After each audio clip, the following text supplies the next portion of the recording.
नमस्कार दोस्तों, स्वागत है आपका प्यारा उत्तराखंड में।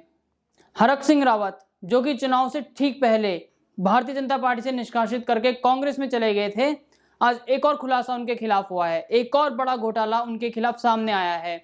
कर्मकार बोर्ड का यह घोटाला है जिसकी जांच एसआईटी करेगी। पूरी खबर आपको विस्तार से बताते हैं।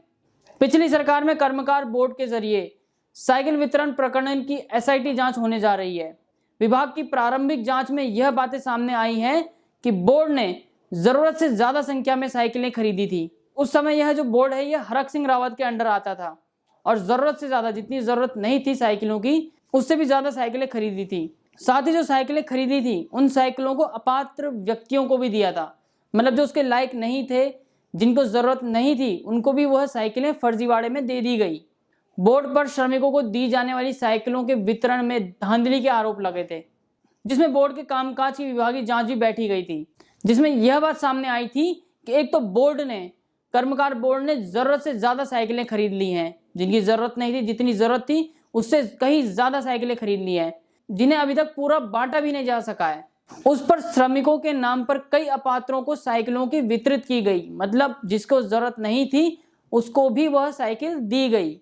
उस समय जब यह मामला सामने आया था तो इसके बाद विभाग ने, जो कर्मकांड विभाग था, जिलाधिकारियों को साइकिल वितरण की जांच कराई थी, जिसमें तकरीबन सभी जगहों से साइकिल वितरण में गड़बड़ी की बातें सामने आई थी, क्योंकि इस प्रकरण में व्यापक स्तर पर विभागीय अधिकारियों की मिलीभगत सामने आई थी।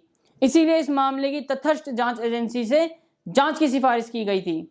अभी जो एसआईटी की जांच होनी है वह गृह विभाग के स्तर से किया जाएगा।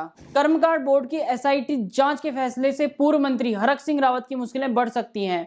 कर्मकांड बोर्ड बतौर श्रम मंत्री हरक सिंह रावत के अधीन ही आता था।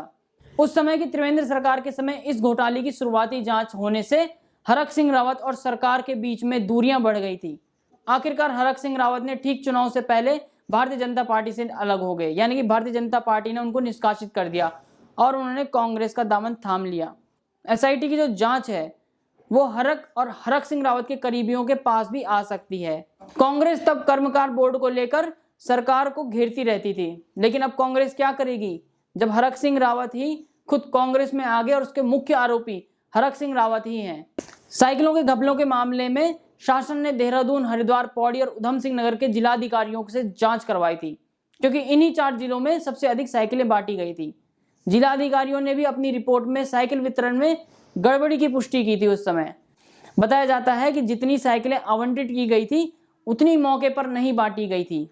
उत्तराखंड भवन एवं अन्य सन्निर्माण कर्मकार कल्याण बोर्ड ने 20 करोड़ की साइकिलें खरीदी थी। ये साइकिलें सिर्फ पंजीकृत श्रमिकों को ही मिलनी थी। स्थानीय स्तर पर ये साइकिलें गैर श्रमिकों को भी बांटे जाने की शिकायतें सामने आई थी। इसके बाद से इस पूरे मामले में जांच बैठाई गई थी। बहरहाल भारतीय जनता पार्टी की दोबारा से उत्तराखंड में सरकार बनने के बाद हरक सिंह रावत के ऊपर यह तीसरी बार भ्रष्टाचार के आरोप लगे हैं।